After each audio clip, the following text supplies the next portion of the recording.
Naman niya nabiling gamit. Bago na naman siya naipundar. Barena at meter so. Hello guys, so ayan, pupunta kami ng asawa ko ngayon sa Inco. Bibili siya ng bago niyang barena kasi yung barena niya medyo mahina na yung battery ring nito. So ayan guys, samahan niyo kami bumili ng bago naming gamit sa aming shop.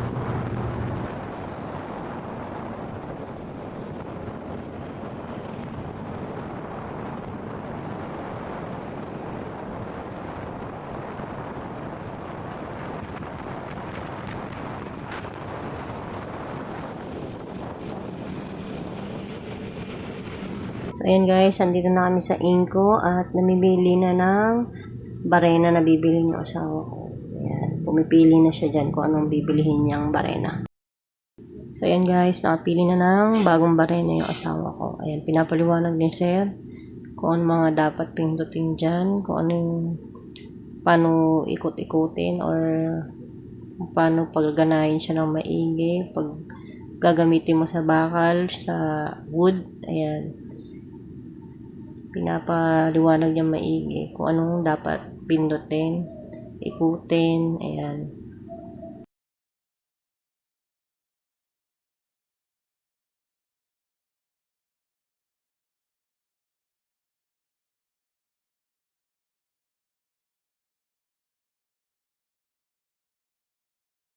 So ayan guys, nagpipill up na ng form yung asawa ko para sa warranty ng bibilihin niyang barena.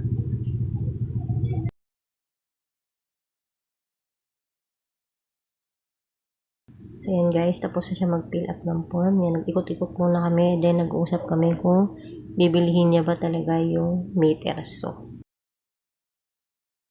ayan, napag-desisyonan ng asawa ko bilhin yung meter. So, kasi 50% discount siya guys. So, ayan, thank you sa Inco.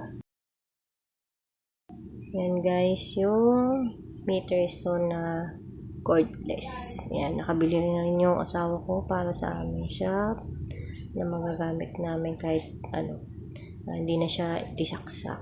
Yan, pwede namin dalhin kung saan may project kami. Yan, thank you Lord sa blessing. Yan, testingin na ni Sir yung meter. So, kung okay ba siyang pang-cut. Ayan, testing niya muna yan sa kahoy. Kung okay ba yung pagkakakat niya guys. Maganda yung meter so guys kasi battery na lang siya kahit di na disaksak. So ayan, nagbabayad na siya ngayon ng meter so at barena na binili niya. Naman niya nabiling gamit. Bago na naman siya naipundar. Barena at meter so.